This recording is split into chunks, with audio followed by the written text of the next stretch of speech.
That's cool. What was that?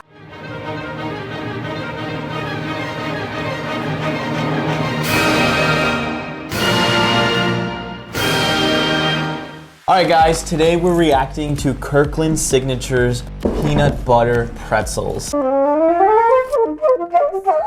And this will be my first taste test. No Till Eulenspiegel. Till Eulenspiegel isn't real. I will till until I spiegel. Oh, let me do that ASMR thing. Maybe like a little.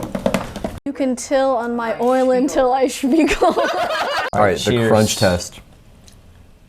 Today we're reacting to the... It's like a shaker. You know who we're reacting to. It's not real. Is it loose in here? So you can like, I don't know if you can hear it. Earlier this year, we reacted to EXO's grand comeback with Crown. That was their title track off of their 8th album, Reverse. This is their B-side track, Back It Up. The song is about breaking out of a long, stagnant struggle and reclaiming confidence, momentum, and control. Don't worry, continue. The song frames success as waking up from an endless night, accelerating forward and refusing to hide or slow down despite past mistakes or pressure. What is happening? Oh, are you backing it up? Yes!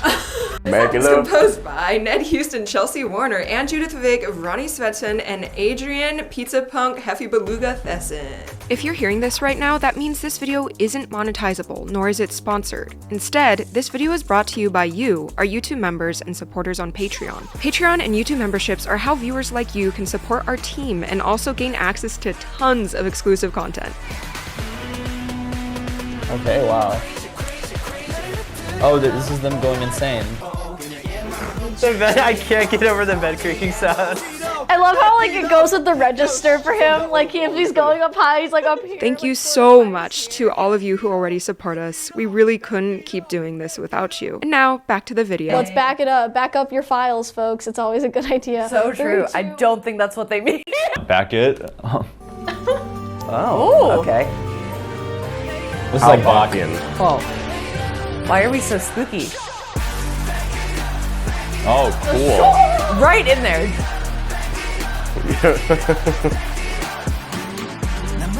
Oh my god. It's so dramatic. Borderline gothic. It's actually extremely gothic. Oh shoot. That's not where I was expecting you to go, but I like. No, me neither. Wow. That A flat to snap. There's an interesting guitar sound. That's cool. Yeah. I don't know if we needed to go there. Touch your what? Yes. Okay, this is cool. This is cool. I am still quite confused about why it's so dramatic. I think like back it up. Yeah, back it up, get out of our way kind of thing.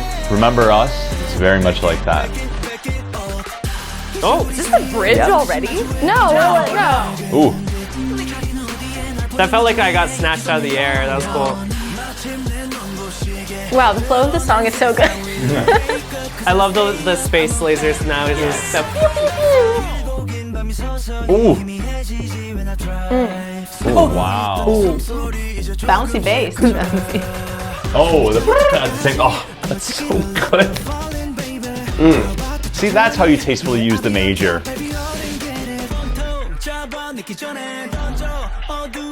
There's so much happening right There's now. a lot happening. Ooh, that low voice. Oh my god. They're going at it. They're really going at it. I can't stop my head from moving. Yeah, man. It kind of catches you off guard. I'm like not ready for it, and then it just hits me.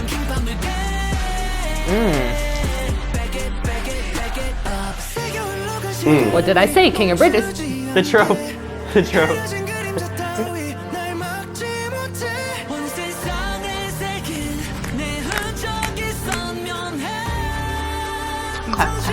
There's a really cool drum sound in there. And we're delaying again. I hear it. Oh. What? Oh. Bro. Okay, that was satisfying. Oh my God. That was fun. So many non-chord tones. almost the femiola in the synths. Bum, bum, bum, bum, bum. Since they don't repeat fully, it's not a femiola. Oh my god. Oh. Wow.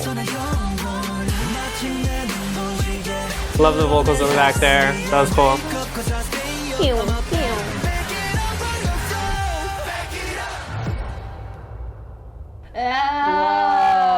That hit hard. Wow, wow, wow. They love a good moody track, don't they? To explain it in one motion. It feels like the song is exerting force amongst those that need to back it up. You know what I mean? What musical elements are giving back it up? The whole They're laying it down a lot with how slow the beat actually is. Because I'm feeling the entire song. It's just sitting on that, and then there's only like one moment where I'm like, okay, we're getting a little tempo here, but then no, and then they lay it right back down and they back it up, back to the tempo.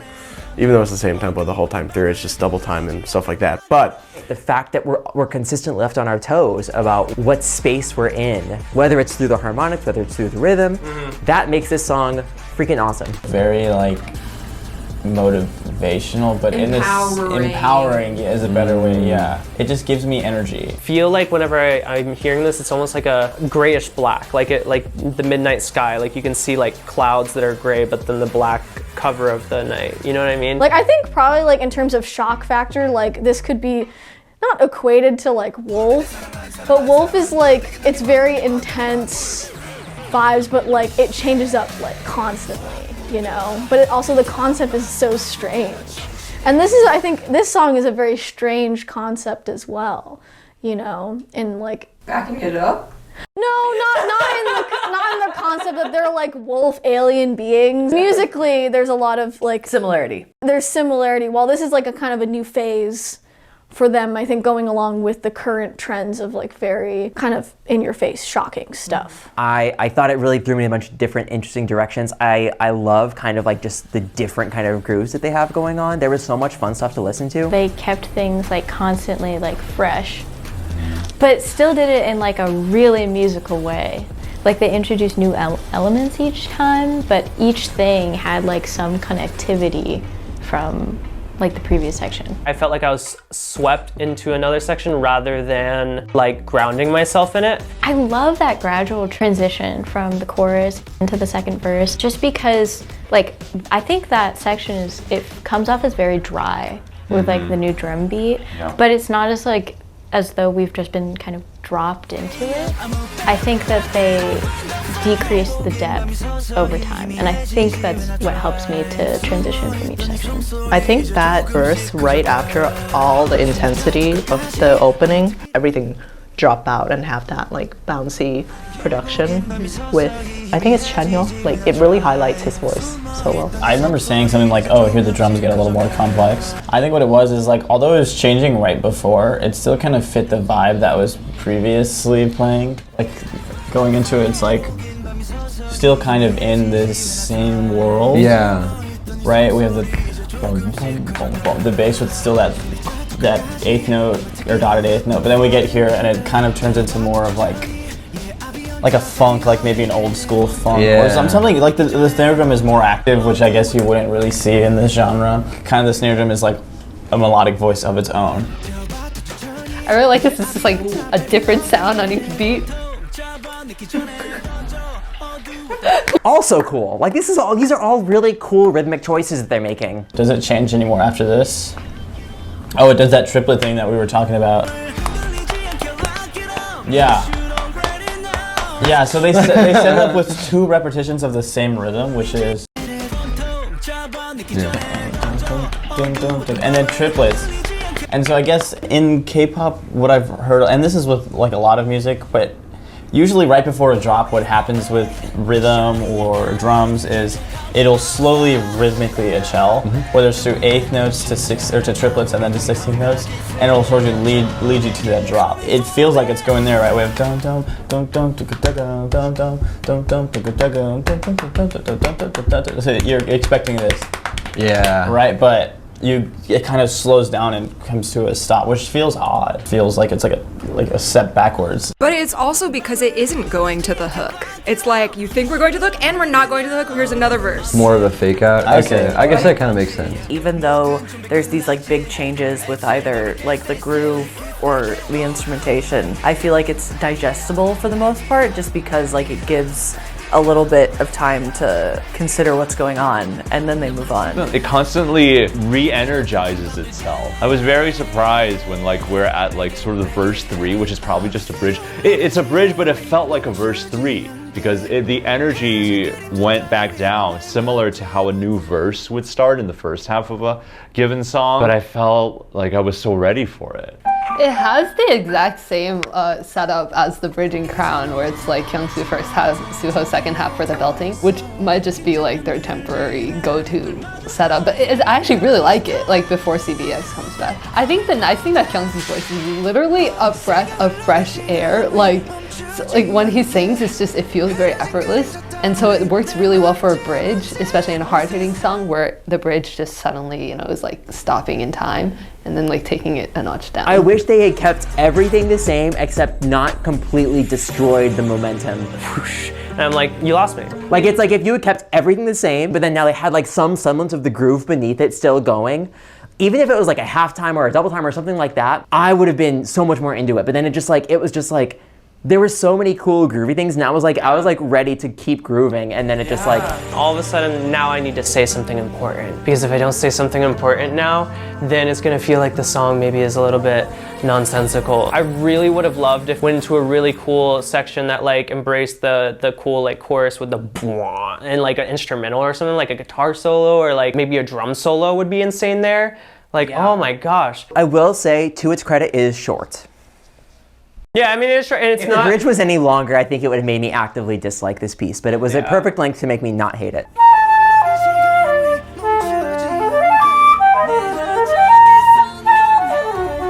Oh, that's what it is. Okay, so 1 minor 5 to flat 6, dominant 5. And that makes it more opening. I mean, the whole thing kind of has like cinematic vibes to it. I don't know, you can easily like imagine kind of what's going on, like a scene that goes along with it, but I feel like that especially Making seems your so... own music video.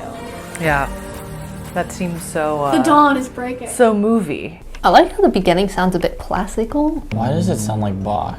I want to listen to the very beginning of this, because I need to remember where it starts. It's so Abe, I forgot about the Bach beginning. I totally forgot about that too. It's like yeah, like that's so like Bachian. Because Bach has that, like, you know, the fugue.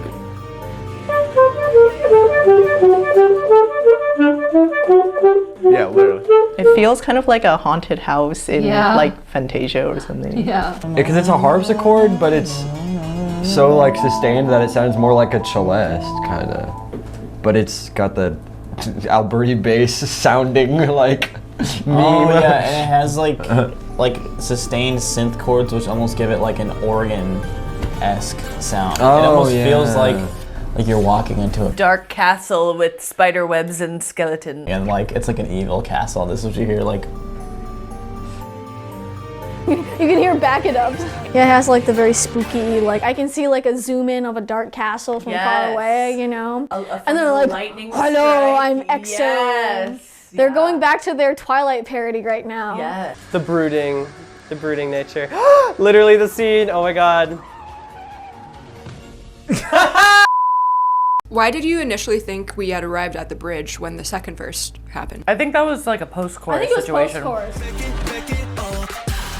yes, that's it. And it catches you by surprise so much. It's because we go to freaking. We do a deceptive cadence to flat 6, which is a classic bridge ass move. Yeah. Bro. Like that's like the tropiest K-pop thing to ever K-pop. But they didn't bridge when we thought they bridged. I don't think they did that in the actual bridge. No, I don't think they did. The cool thing about this is that we're in G minor, and then the bass line is very consistently going 1, 1, 1, 2, but it's not a 2, a 5 chord in second inversion. So it's 1, 5 in second inversion, 1 in first inversion, 6 chord falling back into a 5 chord, 1. And then when it's just constantly 1, G minor chord, there's always like the flat 2, which makes it feel really Phrygian. It's minor, and this is Phrygian.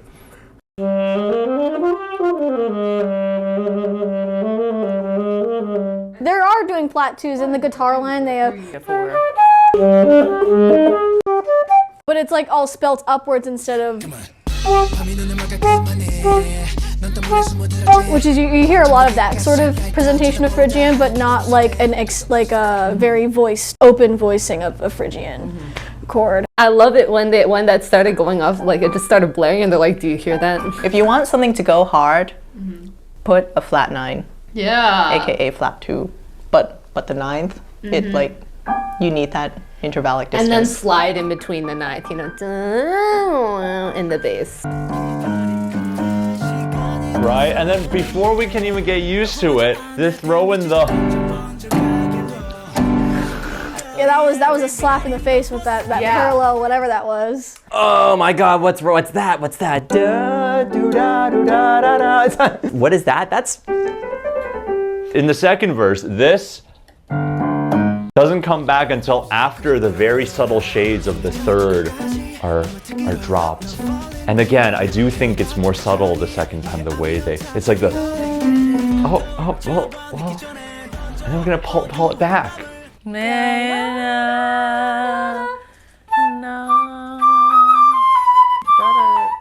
Okay, Bacchanal. Okay, so what I'm kind of understanding is like, oh well, I don't know about this one. Oh, whoa, sus! This is sus, man! This is pretty sus. The long night slowly fades when I drive. My hidden breaths get louder and louder until I'm out of breath. I'ma take it all up, no failing, baby. Fill it up slowly. Yeah, I'll be on top, baby. All in, get it. Pronto, catch it before it's too late. Throw the dark night away. Okay, now this is back to inspirational stuff. But whoa! Wow. Look at all that like really nice natural jaw release on that belt. And then there's like that diabolical chuckle. Do that again. Wow. Two very different takes on that chuckle.